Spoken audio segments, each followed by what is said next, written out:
continued. I was invited to India to speak at universities and meet with trade unions to talk about the need for grassroots solidarity with Palestinians.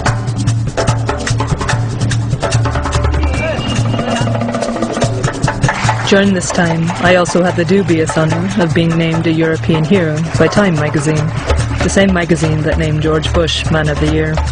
I decided to accept the award in order to use the night as a platform. I accepted it in the name of Miriam al-Shahi, my friend's mother who was killed in the massacre. Being labelled a European hero for me was intensely humiliating. Because I'm not, because I think there are millions of heroes or non-heroes, resilient human beings who grace the face of this planet who will never be honoured with such an award. I didn't see it as an honour coming from Time being labelled a hero, and I certainly don't see myself as one. I think that the whole label is counterproductive. It puts, I think, acts which are very basic and very necessary and very simple on sort of unattainable platforms for a lot of people. If it's deemed heroism, it seems almost subhuman. It doesn't seem normal. I felt that in accepting it on behalf of Miriam al-Shahi, Maha's mother, that because she was a friend, first of all, that I was honouring her life and her death, and her narrative that had been silenced in the Western media, in a very personal way. I also felt that she was emblematic, of so many deaths, of casual killings, of intended killings that go on an everyday basis in Palestine. The fact that she bled to death, the fact that I haven't read of her name outside of human rights reports in any international publication since her death.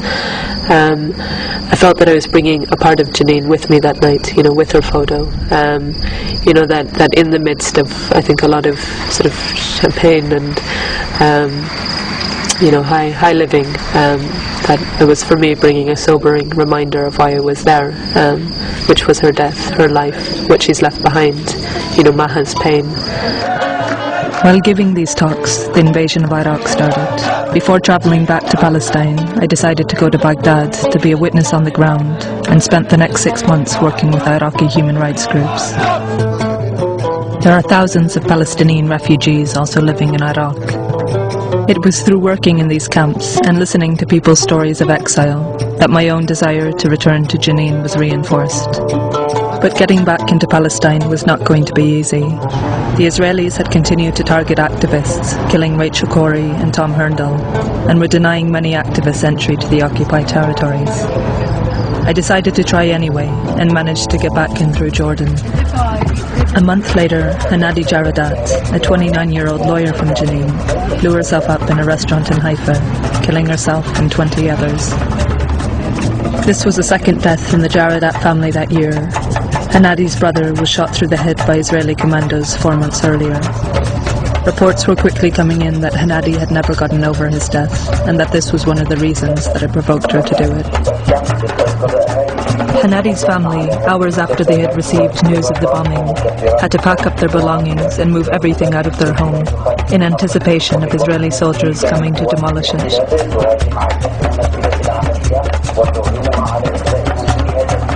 I went to offer my condolences to her family and to stay with them as they waited for the bulldozers to arrive.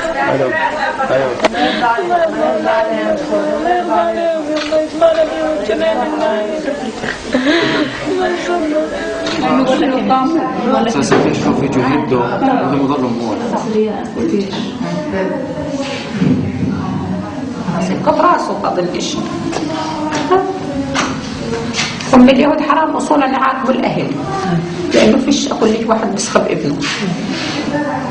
يعني انت متجوزه لو عندك ولد وكل لك بدي انطيك فلسطين واطخه بتقول له بديش فلسطين طخني قبل ما اطخه لانه فيش اغلى من الولد ولا بموت الواحد يربي الولد ما بصدق ابنه الواحد وهو يكبر عشان اشوفه. يعني أنا ابني بكيت خاطب بدي أجوزه وبكيت بالأردن أعالج بأبوه. جيت اتصلوا فيي وجيت بكيت جايب له أثاث للعرس ومستأجر له دار هون وكل شيء. يعني بدي ابني ما بكاش عليه ولا شيء. هيك طخوا. The tragedy of her family being left behind, of her mother that first night before she slipped into the rhetoric, of praising her as a hero, saying that more than nationalism, she traded all just to hold her again in her arms. And the tragedy, of the 20 people killed in Haifa.